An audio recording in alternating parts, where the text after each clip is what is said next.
Thank you so much for joining us this afternoon. We are kicking off the fall 2021 lineup of TTR speakers today. Yay! And we want you to know that this is a formal partnership that brings this to you. It's a partnership with the New York Times. Our partnership with them brings us a New York Times guest speaker annually. So once every year, right? And it provides FIU students, faculty, and staff with a free digital access to the New York Times. And we have some cards out here on the tables with more information about that. I'm Sherry Beeson, your host and Senior Program Coordinator for the Office of Global Learning Initiatives.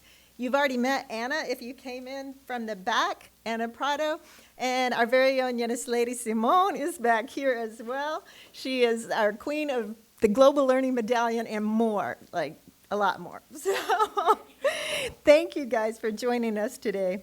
During today's session, we will be taking your questions. Anna, there you are. Wave at everybody. All right. Anna and I will walk the mics over to you if you've got a question for our speaker. If you're joining us virtually, this is a first ever where we have it in person and live online via Zoom. Yay! Hello to all our virtual peeps. We're glad you're here. So you'll be posting your questions in the chat function of Zoom, and Michelle's going to make sure we get those to our guest speaker.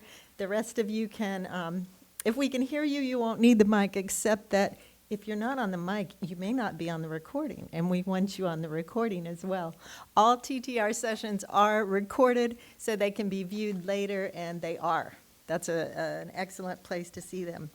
So now it is my pleasure to introduce today's guest speaker, Betilde Munoz-Pogossian. Do you want to wave at us, Betilde? There she is. So Dr. Munoz-Pogossian, a Venezuelan American, is director of the Department of Social Inclusion of the Secretariat for Access to Rights and Equity at the Organization of American States, otherwise known as the OAS. There, she is responsible for directing the work of the OAS in matters of social inclusion and access to human rights, with special consideration to populations in vulnerable situations. She has edited, published, and co-authored several articles and volumes on issues of Latin American reality. Among her contributions is the policy brief, Creativity Within the Crisis, Legal Options for Venezuelan Migrants in Latin America, and the article, Where Are the Women? Why Expanding Our Understanding of Venezuela's Humanitarian Crisis Matters. And that was published in the Georgetown Journal of International Affairs back in May of 2020. More recently, she published the first book in a series entitled Success in Capsules, 5 Keys to Restarting Your Career. Munoz-Pogossian is also a founding member and coordinator of the network of Latin American female political scientists, #NoSinMujeres, a project that seeks to promote, make visible, and empower the work of women dedicated to Latin American political science. She is a regular columnist for the Venezuelan daily El Nacional and for the web portal Caracas Chronicles. Munoz-Pogossian is also a 3-time winner of the Outstanding Performance Award granted by the Secretary General of the OAS in recognition of her extraordinary work and contribution to the American organization. Dr. Munoz-Pogossian has a master's degree in international relations from the University of South Florida and a PhD from our very own Florida International University. Give it up for, woo! Dr. Munoz-Pogossian, take it away.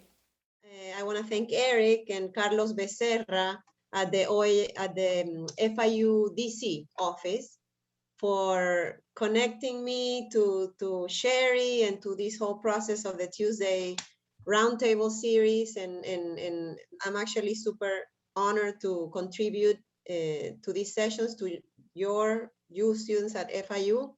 And share a little bit of my experience professionally speaking, with a view towards sharing lessons and hopefully helping you create your own career path in the most successful way possible. So I'm very, very excited to be here. I prepared for you a very brief presentation, and then hopefully we can have a nice Q&A session where I can, give you more insights into my experience and give you specific advice to the realities and the questions that you are facing in your careers. And again, also, I'm leaving in every one of my slides my Twitter and Instagram accounts in case you want to continue the conversation that way, ask questions that way, or just follow the content that I share, because I do offer a lot of content and share a lot about the work that I do as Director of Social Inclusion at the OIS, but it's always connected to my other passions, such as women empowerment professionally and politically, helping young people, migrants, and those who need that boost to start or restart their careers, and generally just trying to share part of the experience that I've had as a professional with other people. I want to mention that, just very briefly, I want to just talk to you a little bit about me and my experience, including the fact that I did finish my PhD at FIU in 2005 under the guidance of Dr. Eduardo Gamarra, for those of you who know him. I want to say, so after I share a little bit about me, I want to tell you my ideas and my tips for you to also create your own plan towards your professional development or your own career path. And then a couple of things that may become obstacles in our way to professional growth and leadership growth, and some strategies of how you can address them. And hopefully I can do that in the next 25, 30 minutes so that we can have a Q&A, very interesting Q&A session right after.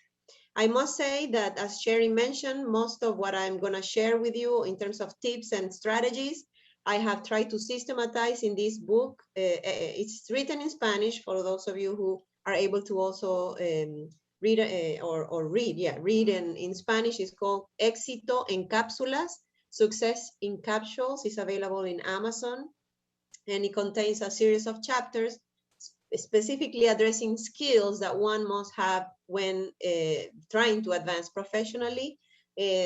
Concrete things such as how to draft an effective biography, how to, tips for successful presentations in public, public presentations, how to, and one chapter dedicated to what I'm going to cover here, which is what do you do when you, or what do you call the obstacles that you face and how to address those obstacles, among other things.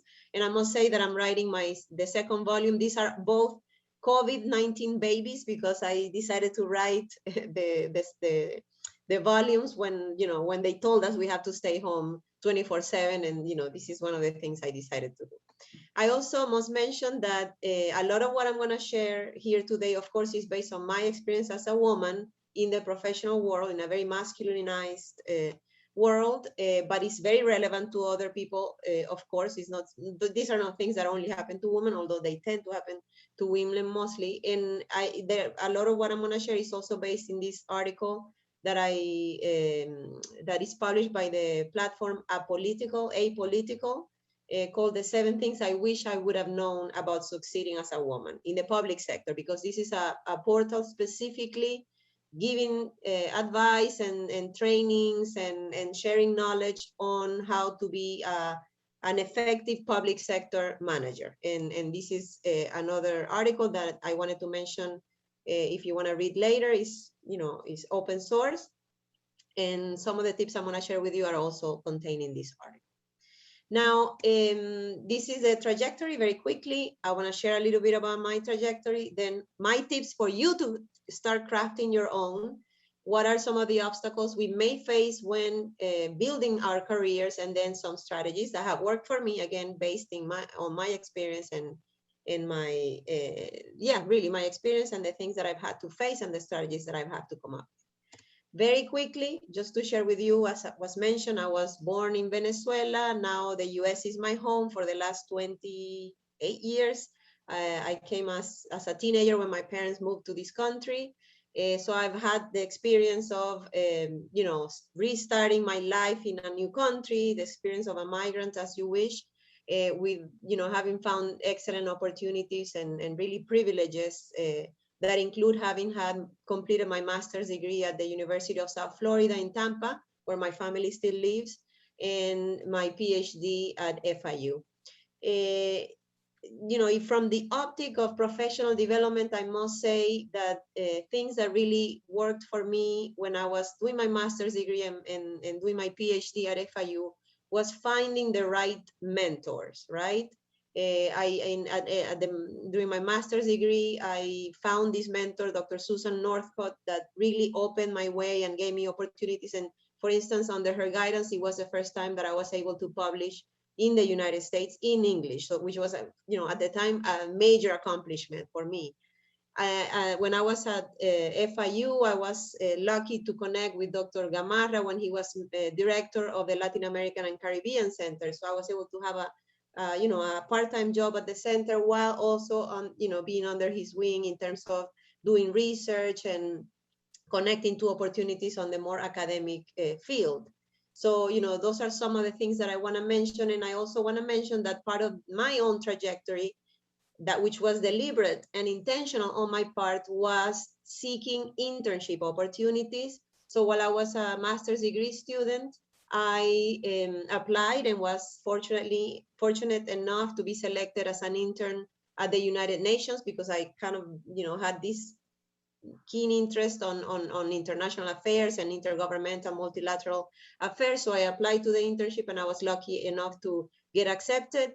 And that also, opened new opportunities for me. And I did the same when I was doing my PhD at FIU.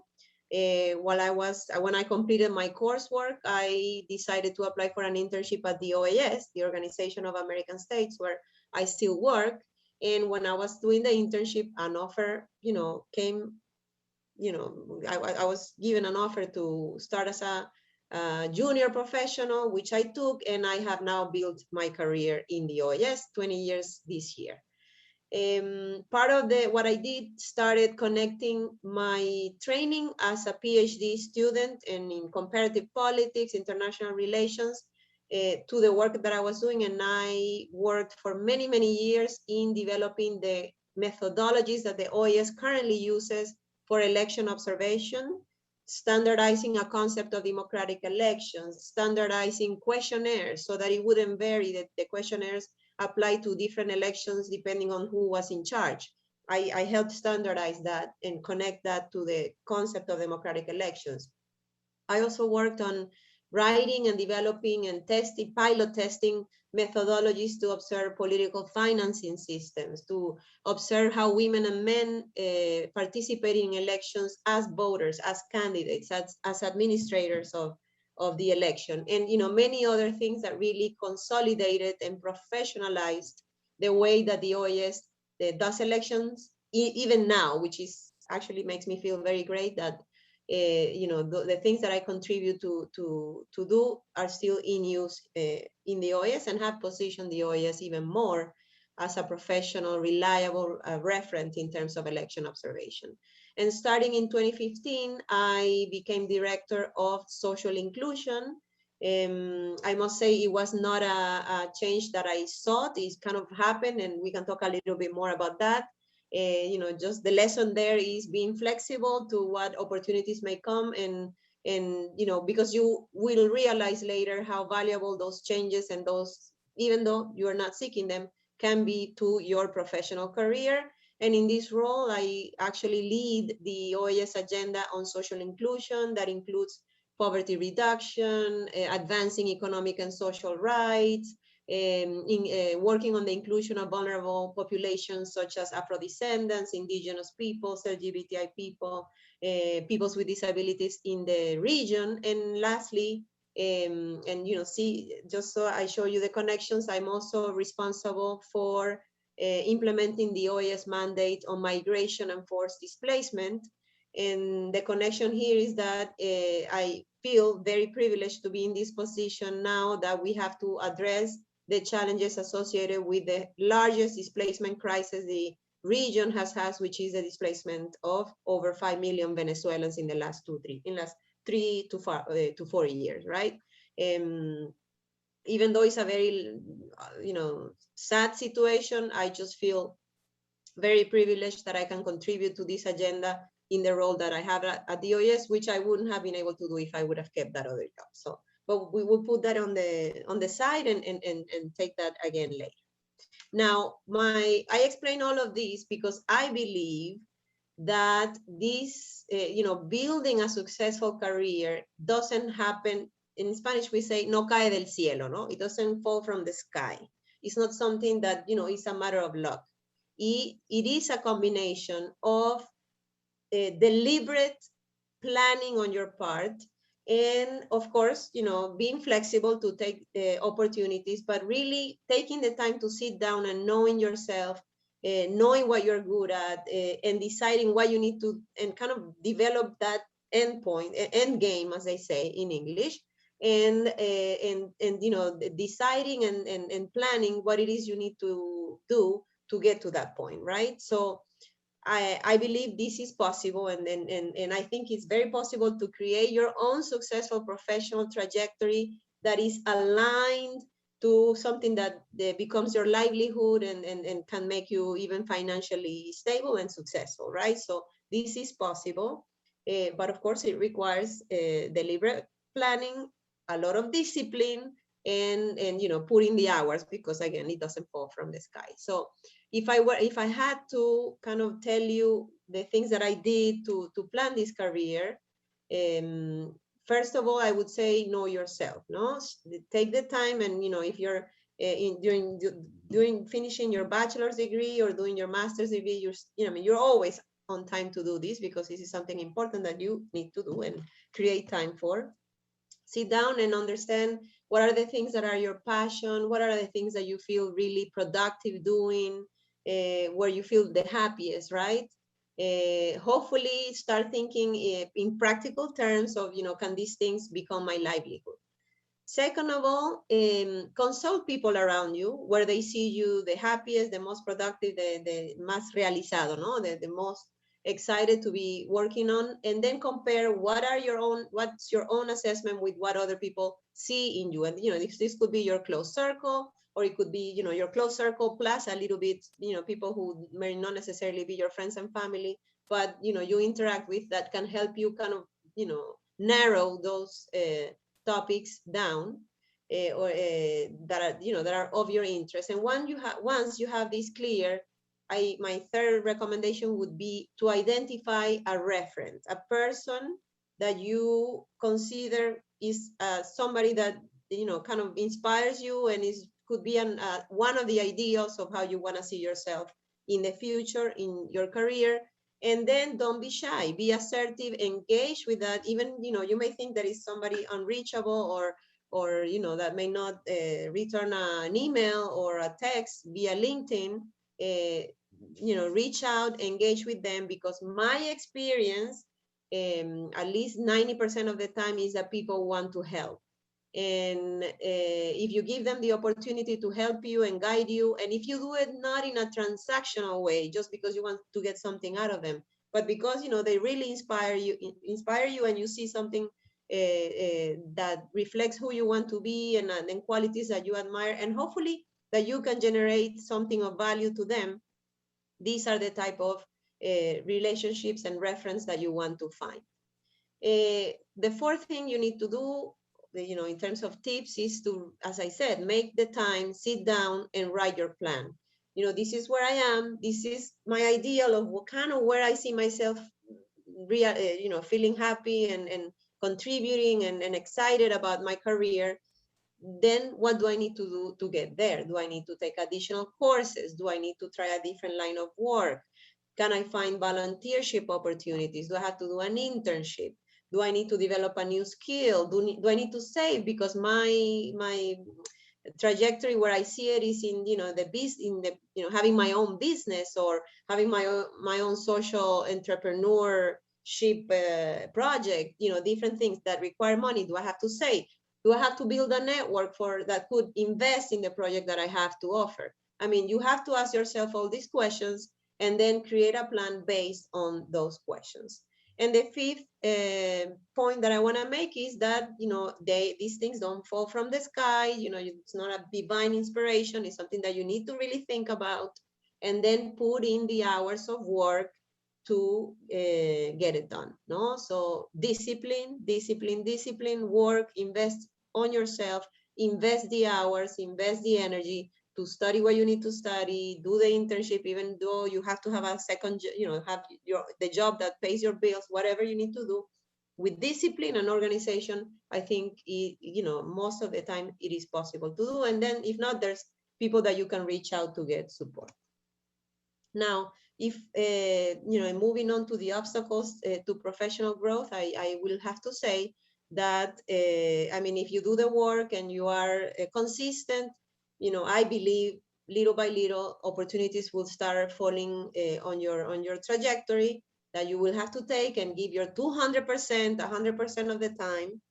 Building good networks, and one piece of advice that I always give is always pay it forward. Even though you may not be, you feel like you're not in a position to help other people, you are always in a position to help other people coming behind you. So that's something that also in the long run brings a return to your own professional career. But if I had to think of obstacles, which we all face, and from my own experience and many conversations that I have with interns that I'm always coaching, or younger professionals, other women who may be in my same level but are having difficulties in terms of exerting their own leadership in their professional spaces, I would have to say that there's obstacles in two dimensions. And this is something from one of the books we wrote on women in politics, that again, these are things that happen to everyone, except they generally tend to happen more to women, but it's something that we all human beings face. One is what we call in this book, published by Palgrave, cement ceilings, right? And it's nothing more, nothing less to what it's in the mainstream known as the imposter syndrome, right? And these are our own self-perceptions about our capacities, our value, the things that we have to bring to a project or to an interview that may be requested by the media, right? It's kind of doubting even though you have ways to prove that you are contributing and producing good work, the fact that you keep questioning yourself permanently, and kind of this may, and we'll talk a little bit about this in a minute, tends to even boycott your own professional development. And this is internal. This is something that it's in our heads and that we can address with certain, with things that we need to unlearn to learn them different, right? And I'm going to tell you a little bit more about that in a bit. And then the other dimension in terms of obstacles is external, right? And is what may be faced by some people or has been named as glass ceilings. Again, this is an analogy used mostly for women in the professional sphere, but it's also been used to young people in the professional spheres, or Afro descendants in professional spheres. I mean, it applies to many situations and characteristics that we may have at certain point in our life, especially in our professional life, and they have to do with things that tend to happen in dynamics that happen in professional environments that may kind of impede our growth, may impede us having more responsibilities and having more leadership roles in a hierarchy within a particular work environment, if that is the case, right? Now, as I was mentioning, one of the most common is what's we call cement ceilings in this book, but is very well known as the imposter syndrome. I came across the concept when I read many years ago the book by Sheryl Sandberg, the CEO of former CEO at Facebook. The name of the book is Lean In: Women, Work, and the Will to Lead, right? And she talks about this imposter syndrome. Again, it's a psychological phenomenon that happens to men, women, to everyone, where one doesn't feel responsible or deserving of their achievements, and fears losing them because they're gonna get caught, that they're not up to par in terms of the assignments and responsibilities that they're getting, right? And this is psychological, this is internal, this is in our head. It may be as a result of socialization processes, of different opportunities that people may have had, right? And it has a concrete consequence in our own professional trajectories, and it is that we may not, accept the radio interview because we don't feel that we're good enough. Or if I accept it, I'm telling you this from my own experience, this is me. When I, many years ago, when they started contacting me to, write an op-ed for this journal, or give an interview on TV, or, different things, interviews in radio, or giving the keynote conference, in a seminar, I was like, okay, they're seeking me out. It means that I have something to offer, but, really, are they, maybe they're thinking of somebody else. These are the same things that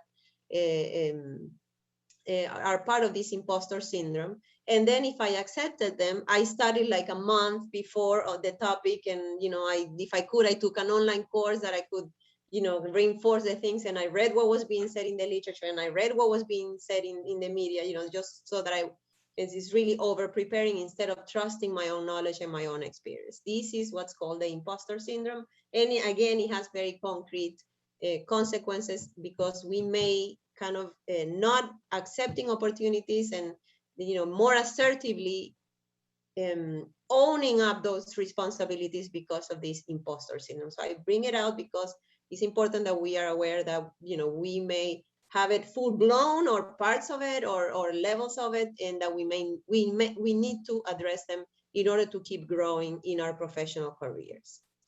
This is the internal. On the external, right, I want to refer to something called the 7 domination techniques that can limit your own leadership and your own professional growth. And these were written, this is an adaptation for a contribution made by the Norwegian sociologist Berit As.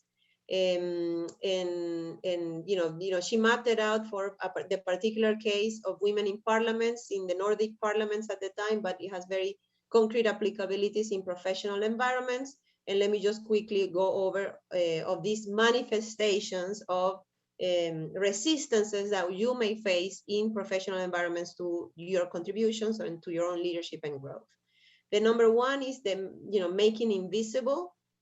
The most concrete ones that are experienced by women, but these have adaptations for different people, younger people, and all the ones that I have been mentioning include the mansplaining, man-interrupting, appropriating in meetings, taking knowledge that was given by a woman by a man. But this again can happen all in different directions.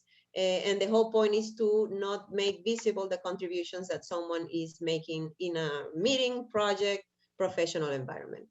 The second technique is called ridiculing, which may manifest in terms of sexist or racist jokes, and then telling you, you can't take a joke, kind of like to minimize your team playing skills. And this is something that you also need to be aware that may happen in professional environments. The third one, which is very common, is the retaining of information, and that includes, for instance, that an email where there's a piece of information that you need to do your work, and they don't copy you, or they have a meeting at a different time that you're available, even though you need to be in the meeting to, give the part of the puzzle that belongs to your responsibilities, and things like that. The fourth one, double binding, meaning if you're too assertive, then, this person is too much, doesn't know their place. Or if you're too passive because you don't want to be felt like you're being too proactive, then, oh, what a passive person, is not a contributing member of the team. Fifth is blaming or public shaming, and that not like public with a microphone, but it means, for instance, kind of calling a mistake you may have done on an email where everyone sees it, or doing it in a meeting. These are things that are not appropriate in professional environments, and tend to be how these obstacles are felt in practice. Right? 6 is objectifying, and then finally, but hopefully we have enough controls and checks in our workplace environments that we don't get to this, but they include the use of force or the threat of the use of force, right? But these last two, forget them, because hopefully you won't get to experience them either. Now, what do you do? What can you do to overcome these obstacles, right? And I'm gonna start closing because I have another 5 minutes. You know, first of all, those of you who want to follow me on Instagram, I do a lot of tips. Every Wednesday, I do professional tips that include different things, how to, you know, be successful in a job interview, how to, I already mentioned the public presentations, but I dedicate a lot of posts on the issue of how to work on your imposter syndrome. So I'm going to take a little bit of wisdom from my post there in that social media account. And, you know, some concrete tips, things that have worked for me in terms of addressing the imposter syndrome. Number one, never compare yourself to others.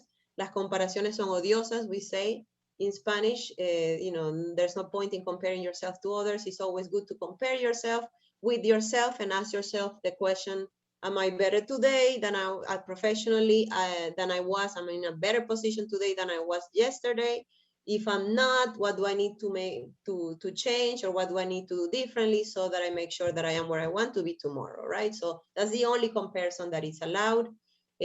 Second, importantly, also important to sit down and make a list of your strengths and be aware and kind of internalize and own up to those strengths that you may have, you know, academically or professionally, or in terms of what they call soft skills, which to me are really the most important ones in workplace environments. Take time to track your accomplishments and you know, again, start getting comfortable with them, with sharing them, with, you know, people mentioning them, because, you know, we tend to feel kind of awkward when other people recognize the positive things that we have to bring. I always say that the imposter has a partner, which is an inner perfectionist. Those of us who are in this room who tend to do that a lot. I mean, it's very good to keep the high standards when it comes to our work and the things that we contribute to a professional environment or to our classes. If we're still studying, that is great. We cannot lower the standards. However, we have to establish reasonable expectations and not kind of torturar, you know, torture yourself, you know, to a different standard that is, you know, that's a standard of perfection, which is impossible to achieve. The second very concrete tip is resisting the urge to minimize your work. I tell you, this is me talking my own experience. When I was much younger, they would say, oh, what a great paper you wrote for this class.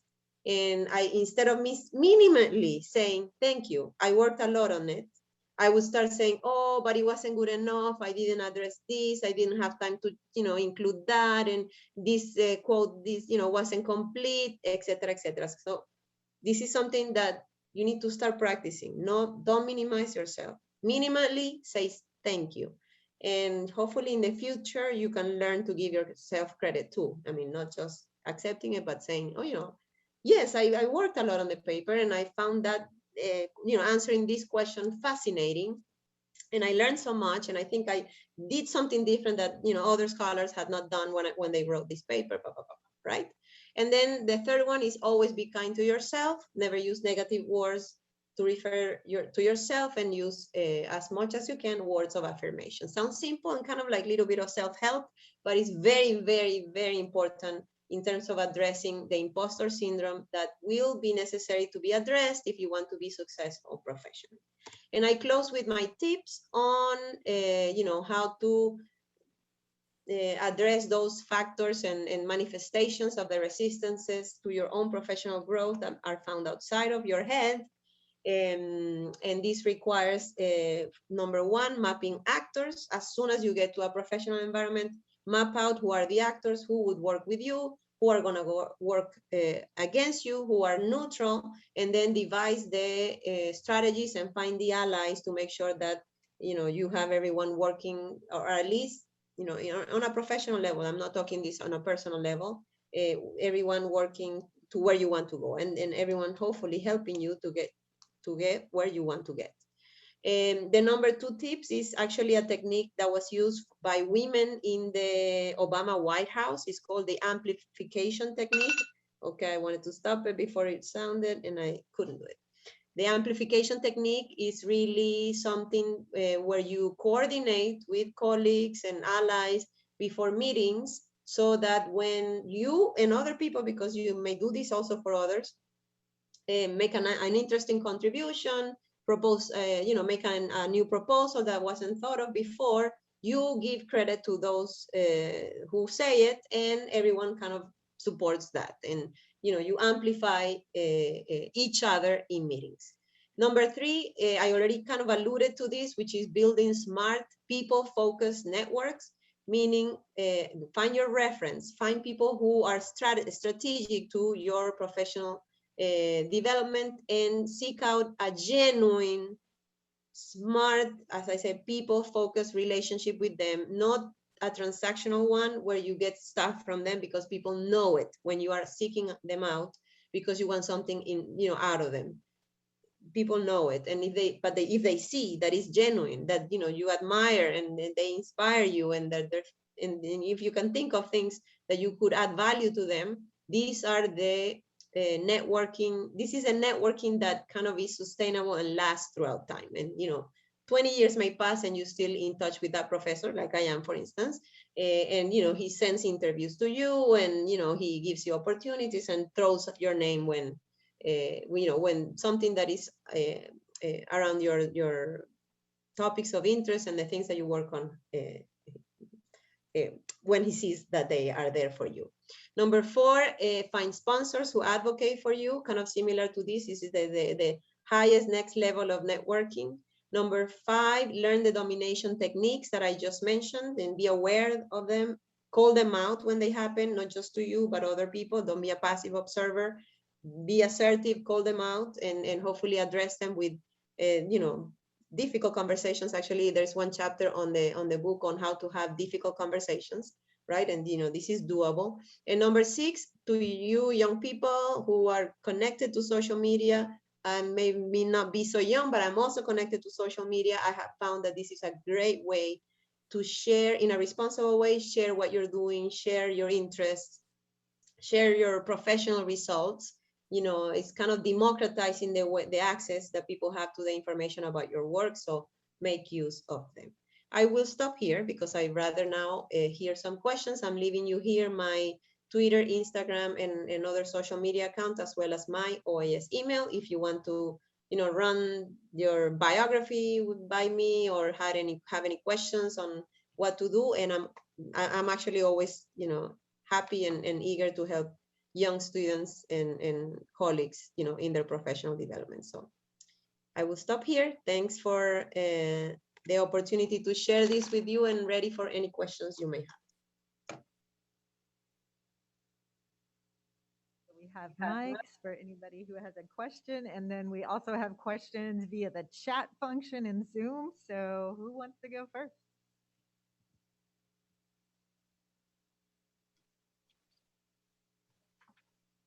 Well, that means it was very clear, everything I had to say. It was very If there's clear. no question, there is question.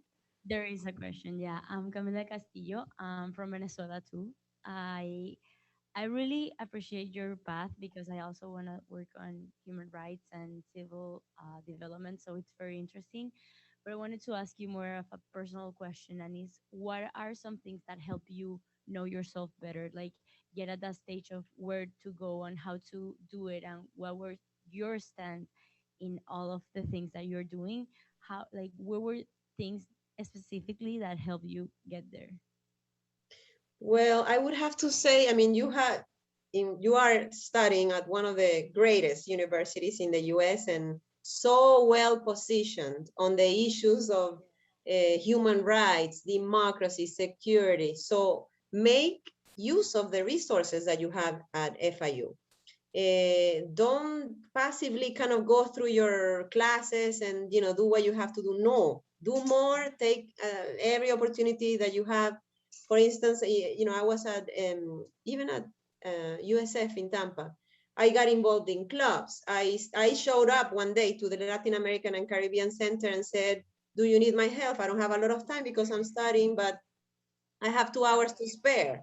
Is there anything that I can do in those 2 hours?" That ended up being the first job, administrative job, that I had, that then I could put in my CV, because they hired me to administer some scholarships that were people who were coming on a scholarship program from Panama and Funda Yacucho, actually from Venezuela. So, you know, there's resources, there's FIU always has an ex-president, an ex-minister, I don't know, people of influence. Connect to those who are working on topics that are kind of close to your heart, or the things that you want to do. Build relationships with them. They will give you new opportunities, you know, and take advantage of them. This is something that I kind of intensely live your life as a student. Take full advantage of the resources that you have at the university. And then that, you know, once you have all of that, that's kind of gonna open your world to other stuff. Like me thinking, oh, I'm gonna do the internship at the UN. It was kind of through those connections that I did at the university. And then USF paid part of my stay in New York, because they didn't have that scholarship, but they were so proud that, you know, as someone from USF got accepted to the internship program, they gave me some money to go. So these things, there's so many scholarship opportunities if you want to go do a volunteership, but, you know, that would mean reducing your number of hours of work. There's ways that you can find funding at the university to cover those kind of opportunity costs, right? That, you know, investing the time in a volunteership that doesn't pay you, but the university can compensate some other way. Just to give you some ideas. Thank you, thank you. No, totally, you did.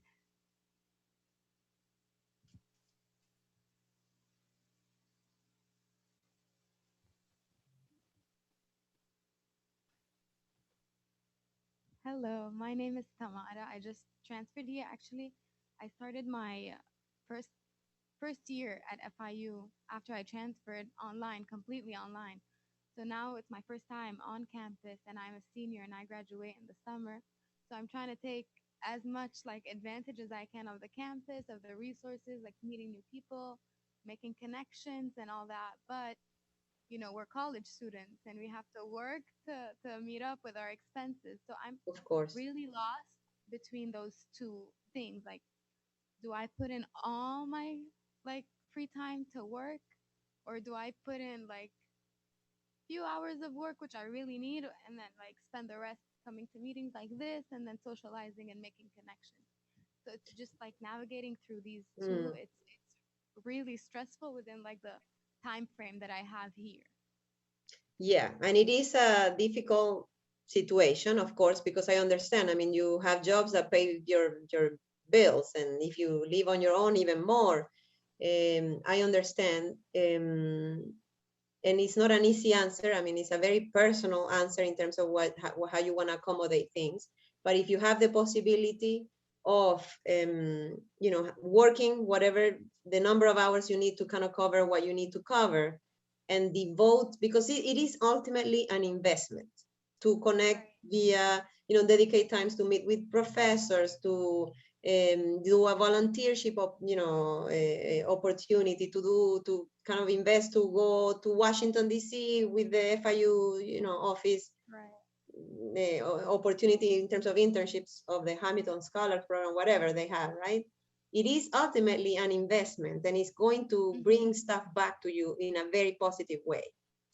If that is not possible, there's ways to be creative too. I mean, you can do whatever you need to do in terms of paying your bills, and then, but it requires sacrifice, because it may need you staying longer, or kind of, now that everything happens online, saying I can devote 2 hours per day to this type of research, because this is very much aligned with what I want to do right after I finish my bachelor's degree. Can you count me in your team? However, I can only work 5 to 7 p.m.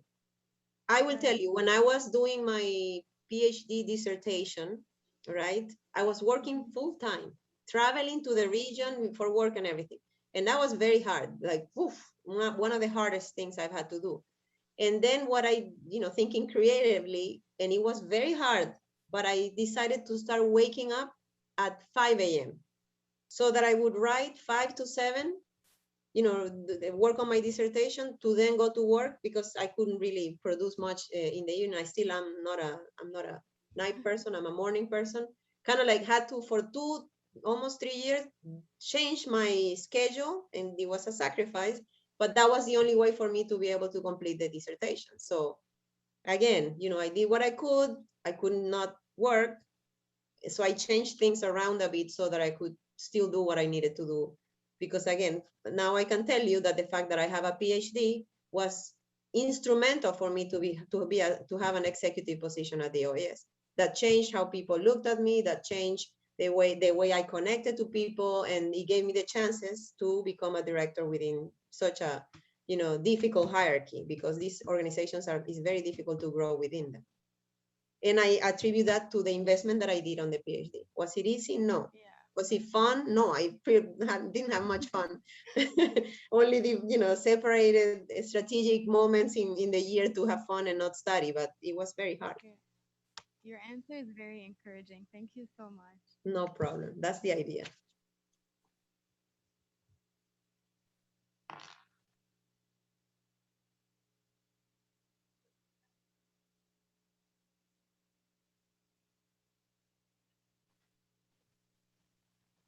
Thank you so much for everything. I just wanted to draw. So this is Michelle. I know this is really Ah, confusing, but I can't unmute myself through the computer, or we'll get a feedback loop. So we're doing what we can. Thank you so much super. for doing this.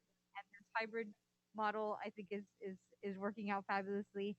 You've got a couple of just shout outs in the chat, right? Not necessarily questions, but someone specifically thanking you for covering imposter syndrome. I know that this person says that they just needed to hear that.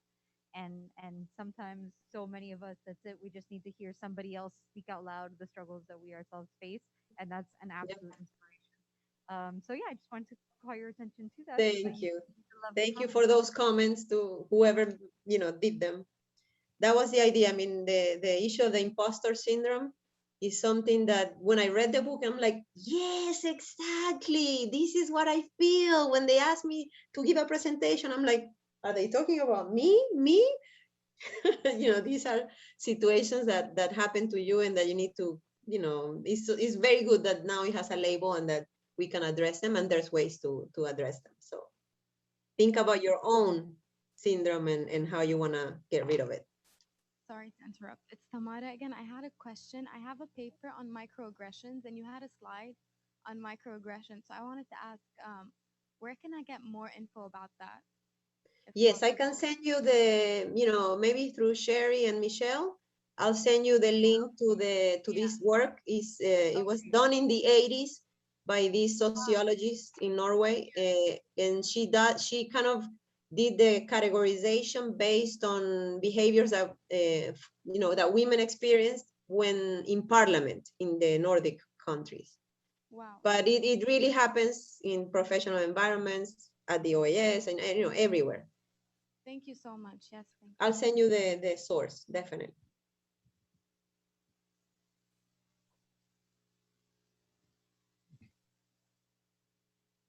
And again, I left you my contact information. If you want to check anything with me, or, I sometimes review CVs or give you, ideas for the biography, I'm happy to help you guys out with that. So I have another question, and this is a little bit less focused on like our career experience and more towards your job as a director of social inclusion. How do you think what do you think helps the most to immigrants, especially Venezuelans? What have you find that is an action or something that you've been doing that really is helping the Venezuelan migrant population in America? Mm-hmm. That's a very good policy question. I would have to say the number one, or the number one policy response in terms of ensuring that the Venezuelan, but really any migrant population is, included and integrated, is giving them regularization options. Living on the shadows, living without a regular stay and permit is really exposing them to new vulnerabilities in terms of their rights. And it's really not a smart decision on the part of receiving countries, because you are not really going to take the best advantage of the experience and talent that these people are bringing. So number one, policy response has to be regularization. And secondly, which is, I've done a lot of interviews with migrants from Central America, Guatemala, Honduras, and El Salvador. I work a lot on the Central American migration crisis. Venezuelans in Chile, in Brazil, in Trinidad, everywhere in the US, the number one thing that they also request is access to jobs. So I would say that's the second thing, not just giving them access to a work permit, but also really concrete opportunities for labor inclusion. And if you don't have that, because a lot of the economies in our region are informal, migrants tend to work in the informal economy, but if that's not a possibility, to include them in the formal labor market, to give them seed funding to have their own business and kind of develop themselves with the skills and experiences that they have. I always say that exactly, opportunities either through formal jobs or through seed funding for their own businesses. Entrepreneurship, they call it. Mm-hmm. Great. Thank you. Thank you so much.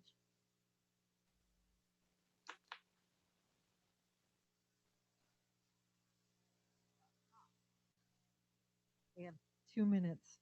If anyone has one more question. All right, all right. Nobody online. All right. Betilde, we want to thank you so much for sharing with us today. Yay. Thank you. Thank you very much. Happy to be with you today. I don't hear the clap, but let's all clap together. Okay, there we go. There we go. So we hope that you bring a friend next week. We have a panel coming to talk about the enhanced collaborative model in combating human trafficking. And we definitely want you to pick up a lunch as you exit today. All of you got a ticket. And I think we're even encouraging you to take one extra home to a friend that you're going to drag here with you next week. So thanks again for being here. It's been awesome having you here with us today. Betilde, thank you so much. Thank you. Bye. Bye-bye.